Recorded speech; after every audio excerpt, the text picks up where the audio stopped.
Let's explore humility. Do you consider yourself a humble person? Do we even know why being humble is important? Even better question, what is humility? It's used very often, but also very misunderstood. Many of us confuse humility with low self-esteem, with being passive, with overlooking things, which of course at times is important. But is that really humility? Is humility a strength or a weakness?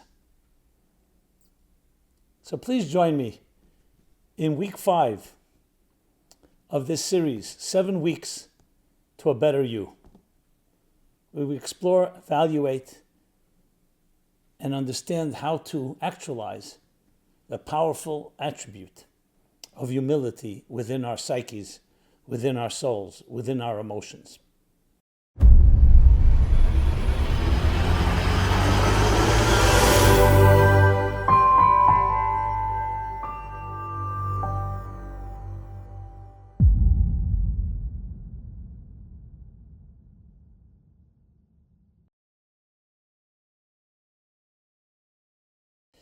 Welcome to part 5 of our series, 7 Weeks to a Better You, Humility.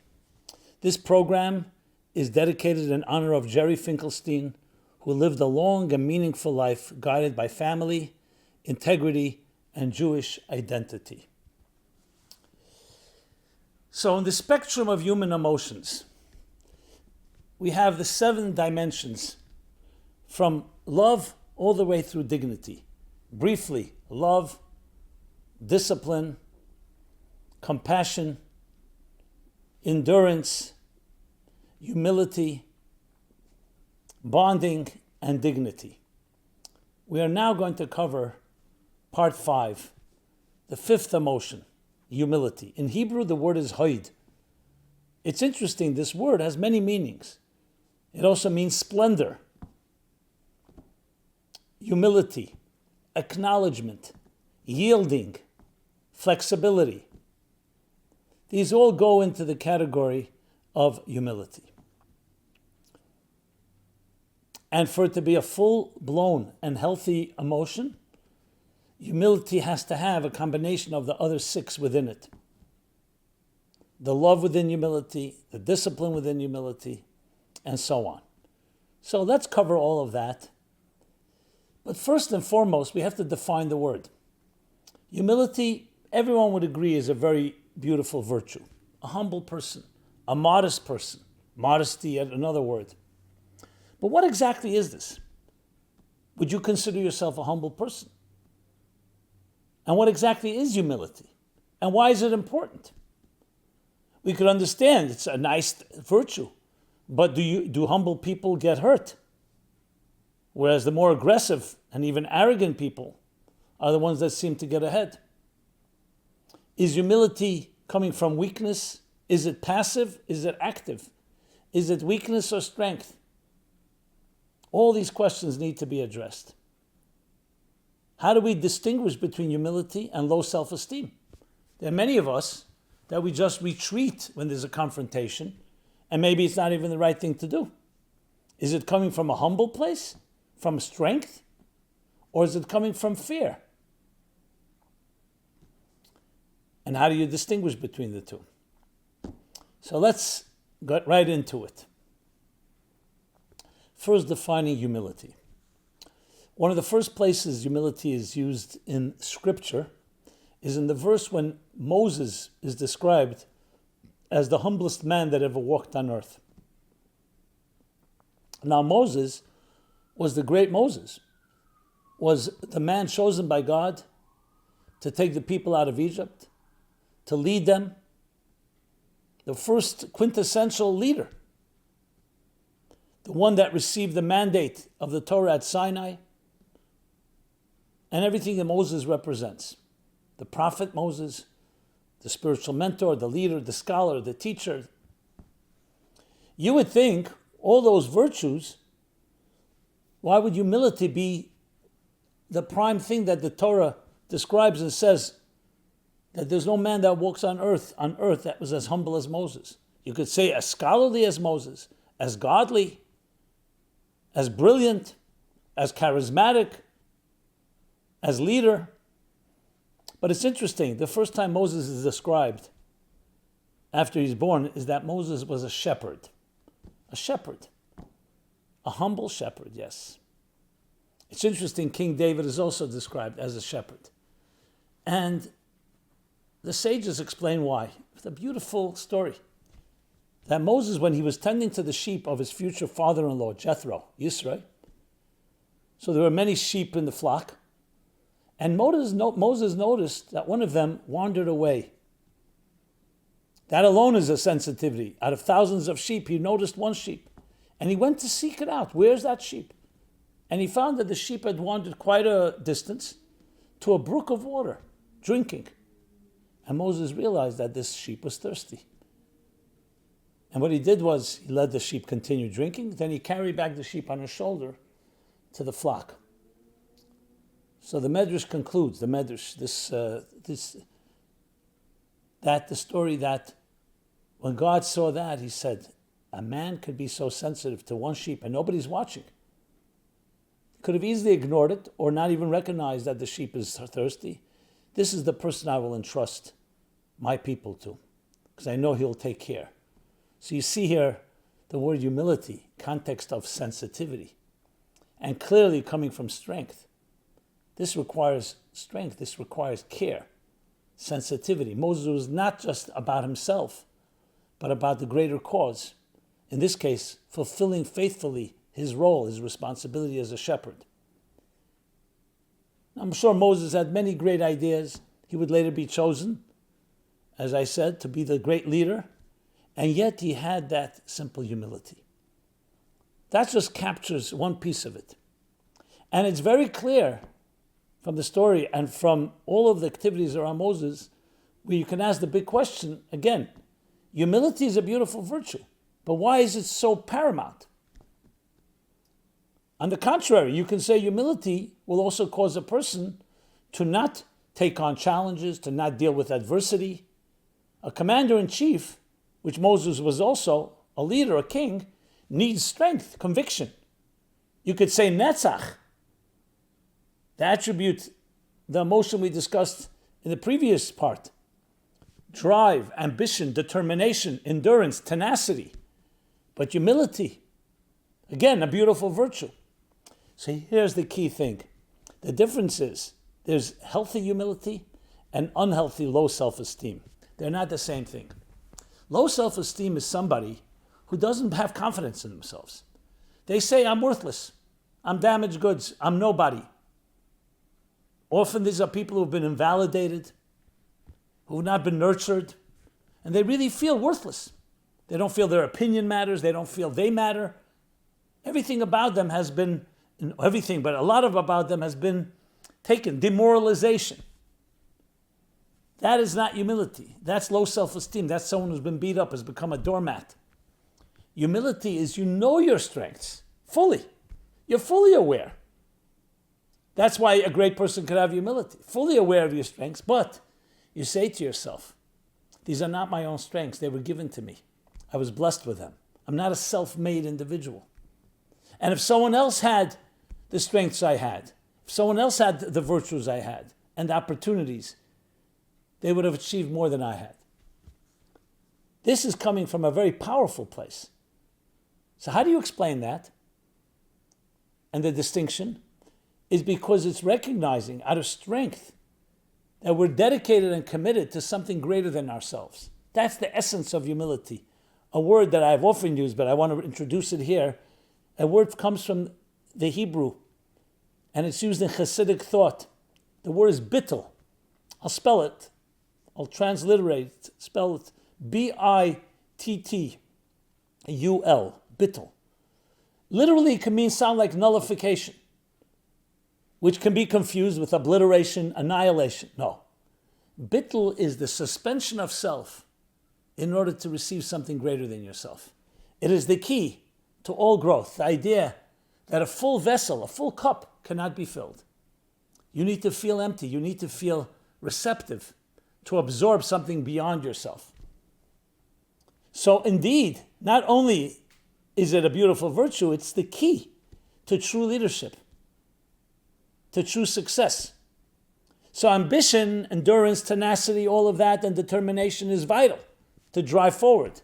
But humility, hoid, is that capacity. That's why it's connected to acknowledgement, gratitude. From the word in Hebrew, hoidah, like we say in the morning, moda ani, I acknowledge. Thank you for returning my soul to me. It's an awareness of greatness beyond yourself, that you're not the beginning and end of it all. And that paradoxically makes you far greater. That's the power of it. Now, when leaders are arrogant, can they still lead? Well, we see they do, but there's a lot lacking. First of all, what's lacking is the objectivity that's necessary. They can be blinded by their own arrogance and by their own blind ambition. So in that sense, hoid, the humility, the flexibility, the yielding of hoid is like the balance to that drive and ambition and determination of netzach. Just like gvura disciplines and guides love, as we discussed in week 1 and week 2 of this series, hoid harnesses and seasons ambition that it should be directed and not just be blind ambition or blind arrogance. Because that's what can happen when you just have drive and determination. The second thing is that it allows you to be a true leader. Though an arrogant person can drive things and can even motivate, but tell me, when you see that the person that you are following, the person that's inspiring, is humble, that they are dedicated to something greater than them, then that in turn inspires us to be dedicated to what they're representing, because it's not about them. We don't want to be worshiping an individual. We want to be worshiping a cause that individual, though being that who's a leader, is also committed and dedicated to. And that also keeps it true and honest. So when you think of it that way, humility becomes a tremendous and necessary element. And of course, the point of sensitivity. A person that's arrogant, yes, may have the drive, may have even a vision and a determination to reach the destination, but will that person be sensitive?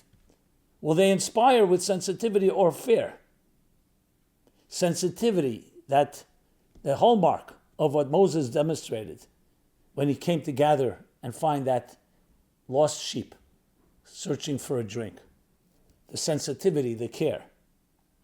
So all this goes under the rubric of hoid, of humility. But there's much more. There's much more. Interesting story. In the Talmud, it talks about the classic argument between the two great sages, Shammai and Hillel. They were two colleagues.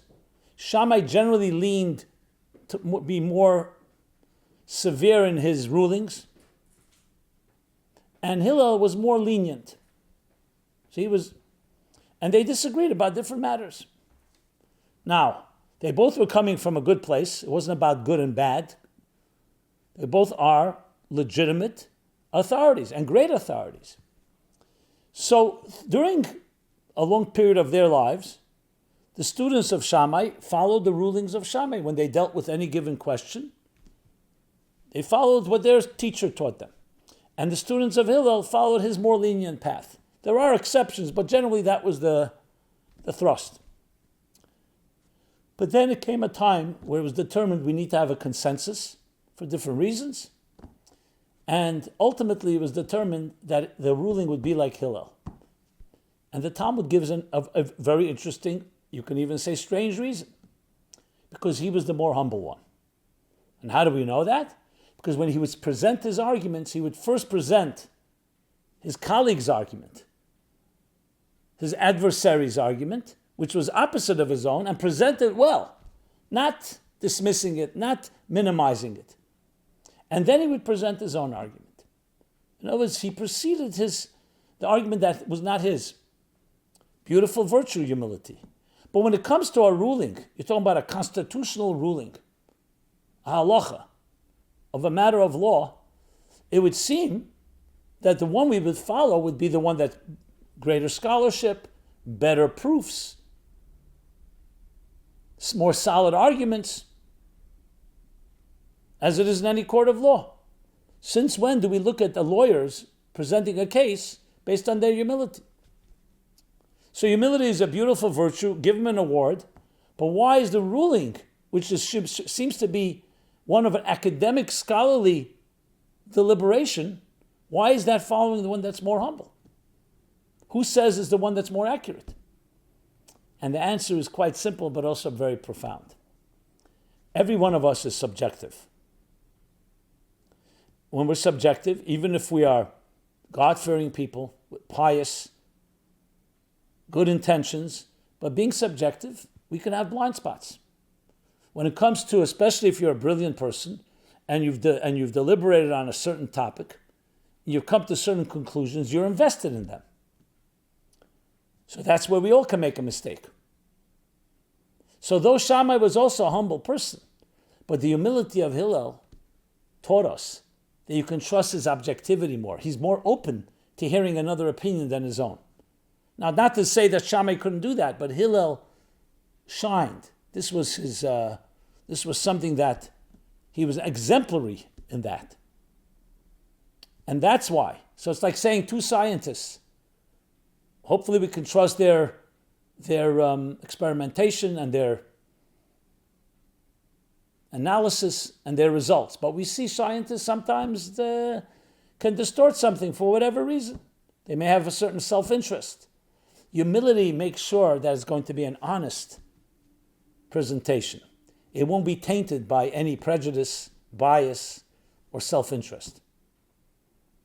So you see, humility is not just a beautiful virtue, it also opens up the door for a higher truth. Like I said before, dedicated to something greater than yourself.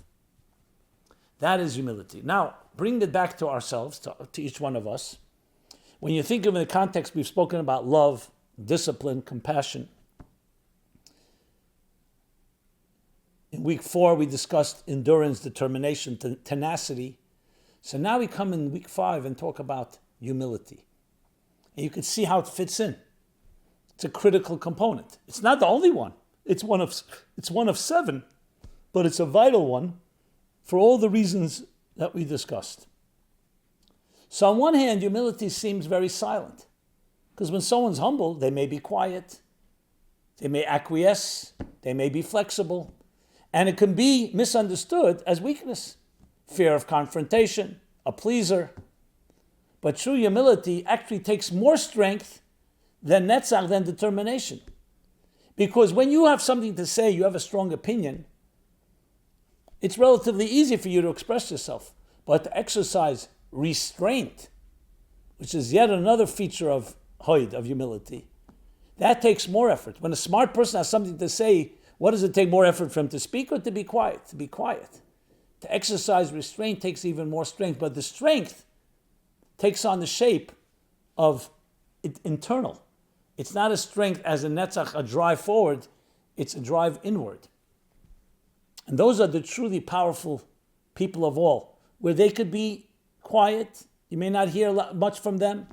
When they say something, however, value it, because their humility is coming from tremendous strength. And it's also the converse is also true. There was once I remember hearing the story from the individual, when he was a student, so his Rebbe encouraged him to go and speak in a synagogue, to speak publicly, teach, inspire. But he was very shy. So he said, "No, it's not for me. My brother is very good at that. Another person, my 2 brothers." And here's what the Rebbe responded to him in Yiddish. He said, "Misplaced humility is rooted in arrogance." What does that mean? That yours sounds like humble humility. You're not capable. Yeah. But the truth is, if it's what's needed, who's talking about you in your comfort zone? It may be your arrogance. Your arrogance, first of all, you don't want to fail. You don't want to be judged. Sometimes arrogance can take on the shape that looks like it's humility. But in truth, it's another just form of arrogance. When someone says, "I'm worthless, I'm nobody," that's also arrogant. Why are you so sure you're nobody? Birth is God saying you matter. You are somebody. On the other hand, there's the arrogance where I'm somebody and me and nothing else, me. So humility doesn't always mean withdrawing. Humility doesn't always mean remaining quiet. Sometimes it means that you speak up. So it all depends, case by case. The point is that it's not being driven by you and your ego. It's driven by what is right. If what is right is necessary right now for you to speak, you speak. If what is right is necessary for you to have exercise restraint and be quiet, you're quiet. The cause is always greater than the individual. Suspending yourself for a higher truth, which is the key to all real growth, healthy growth. And when you don't have it, then as great as you are, whatever you have will be an extension of yourself with your prejudice and biases and so on. So now that we've established what it is, let's now look at ourselves. So if you have a journal or you're marking down on a paper, so take the column, the one that we're dealing with, the fifth column now, called humility, and mark 1 to 10. Where would you categorize yourself? How humble are you? And to be more specific, not just how humble you are, the humility we're talking about, humility that's coming from strength, not how lowly you think of yourself or how low your self-esteem is, but really how humble you are in strength. Now, some may say, I never really thought of it that way. I always confused the two. So now's the time to start thinking about it and evaluating it. What's the purpose of the evaluation? It's exactly like it is with physical exercise. The purpose of the evaluation is not just to evaluate, is to recognize, okay, I maybe have a deficiency in calcium, so I need to supplement that. I'm missing some vitamin C, so I need to include that. My muscle needs is a little weak, I need to exercise it.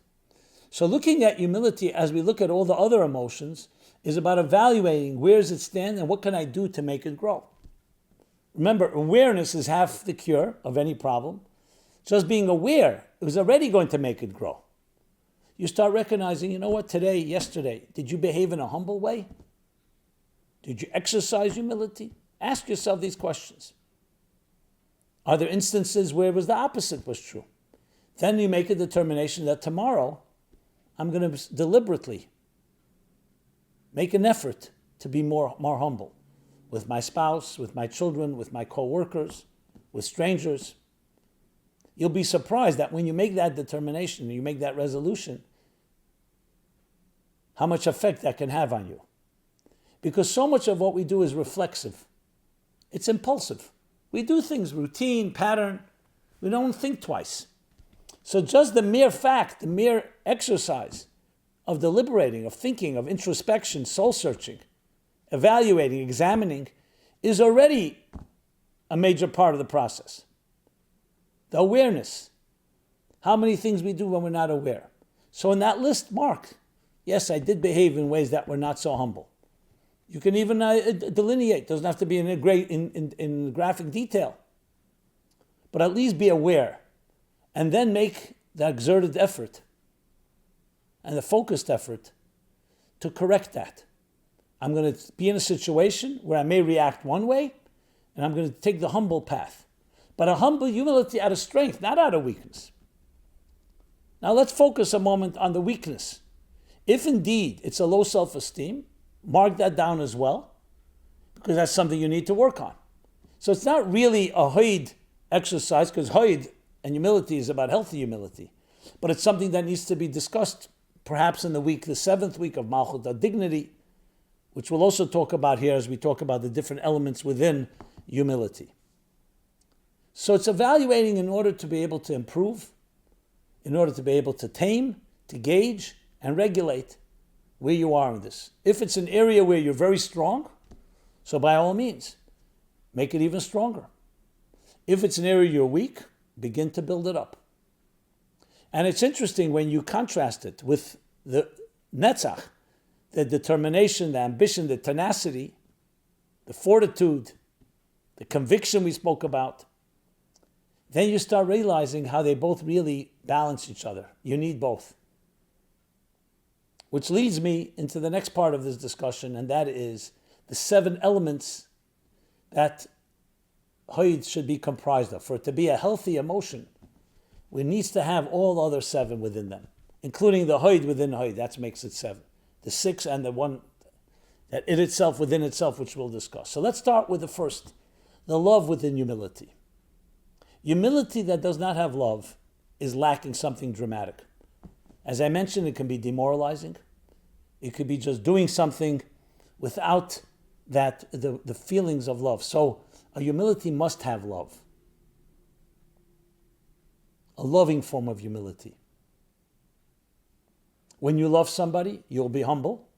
But when you're humble, you'll also love.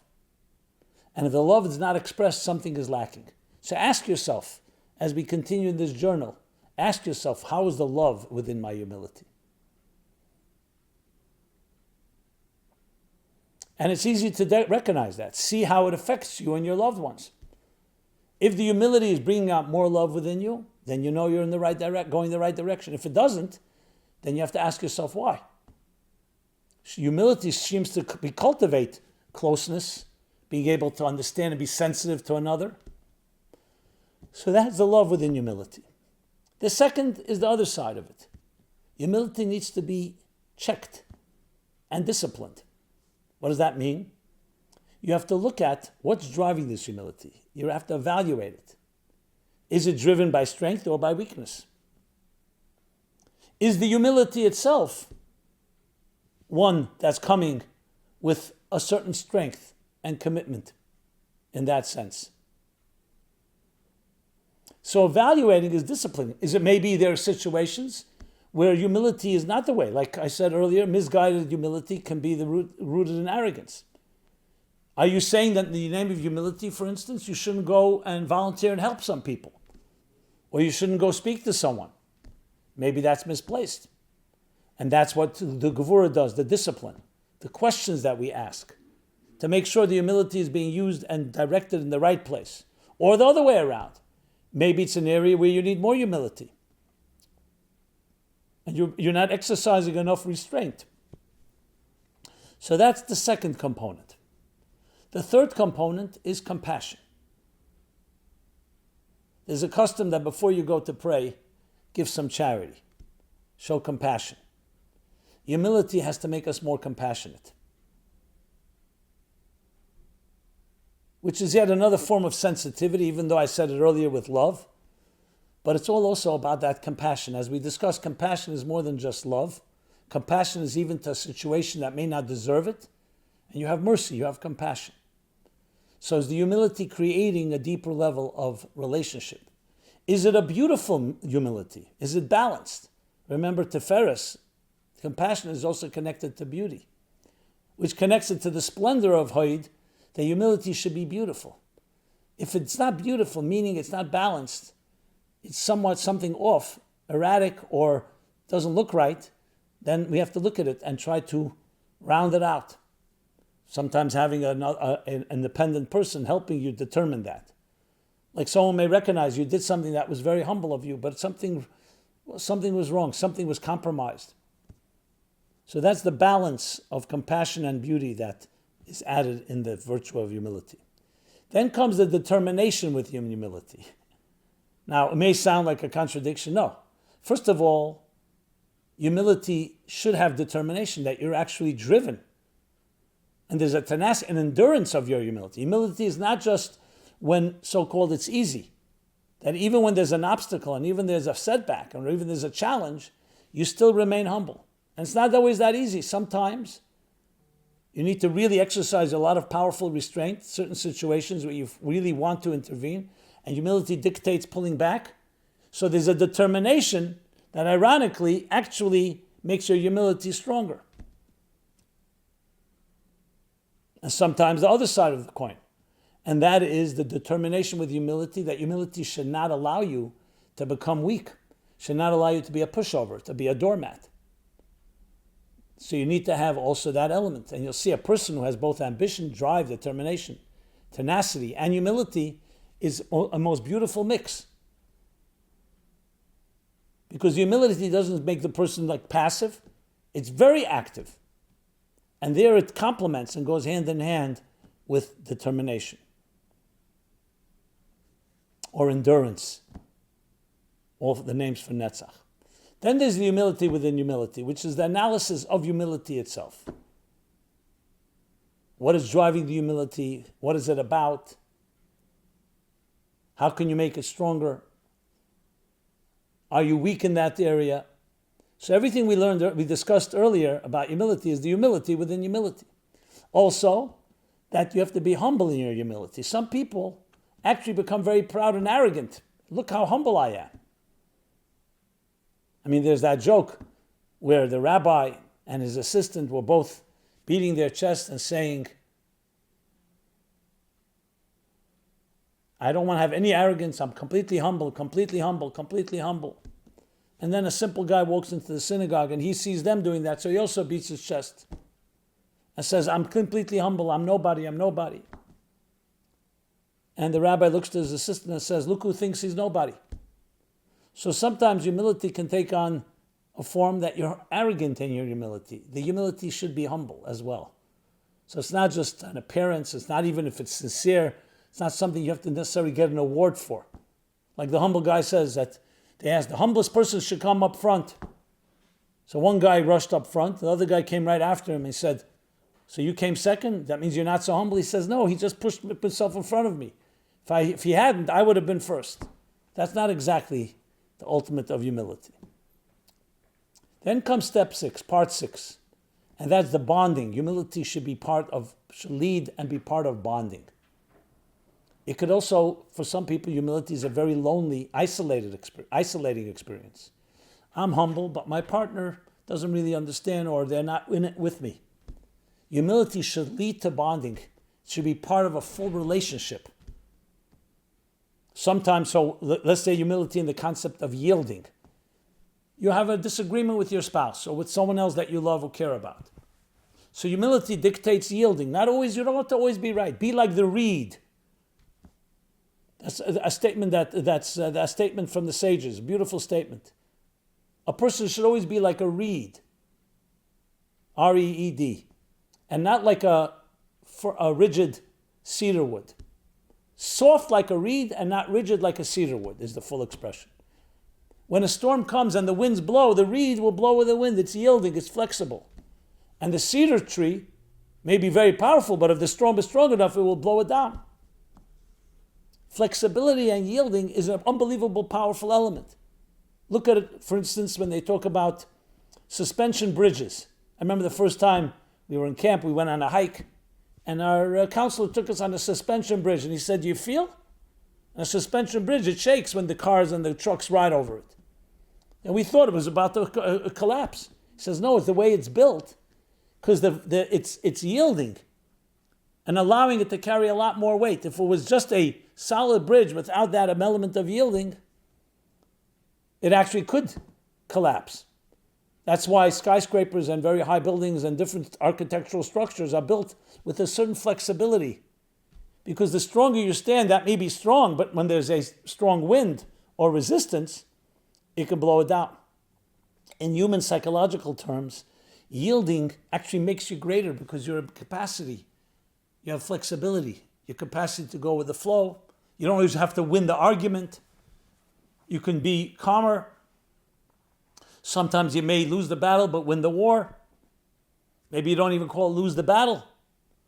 So it's critical to have that element of yielding, and therefore the yielding leads to bonding. If it's a yielding that's misplaced, where you should stand up for yourself, as we discussed earlier, that's a humility that's misplaced. But the humility that's yielding and proper will create deeper bonds with those that you love and those that you're connected with. And finally, the dignity within humility. As it is in all the emotions, if you don't find dignity there, then usually the humility is a problem. It may look like humility, but it could very well be servitude. It could very well be oppression, condescension, where someone is imposing themselves on you. And you're not really being humble, you're being beat up. Some people think, all I was humble.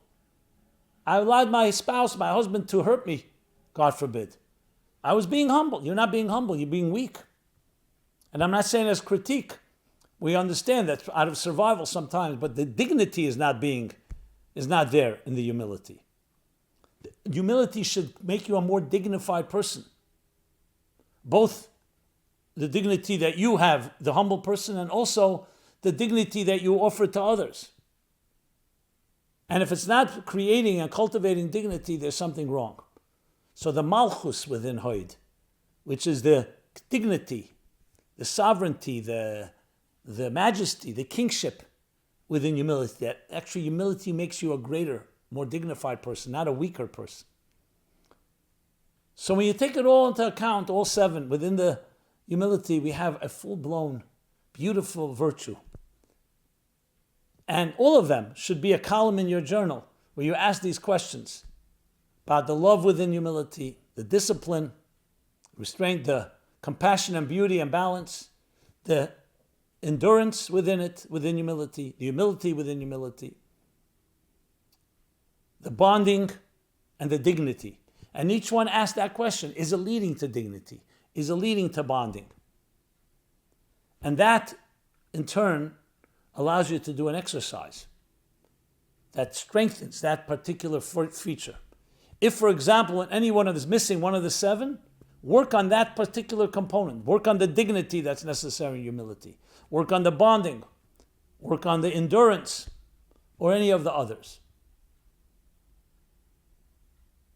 As you know, this is based on my book, A Spiritual Guide to Counting the Omer, which is available. You can find it. It's also in an app, My Omer app. My Omer, both on Android and on iOS, on iPhones. And you also can get a daily email. So though we're in the middle of the process, but it's all available to you. So this has been part 5 of this new series, 7 Weeks to a Better You. Please, this has been Simon Jacobson, Meaningful Life Center, meaningfullife.com. Please share, comment, thoughts, suggestions. Love to hear from you.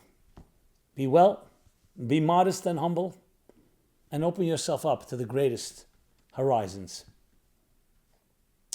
Please join me in the next part, which will cover bonding in part 6 of this series, 7 Weeks to a Better You. Thank you. This program is brought to you by the Meaningful Life Center. Please help us continue our programs. Make even a small contribution at meaningfullife.com/donate.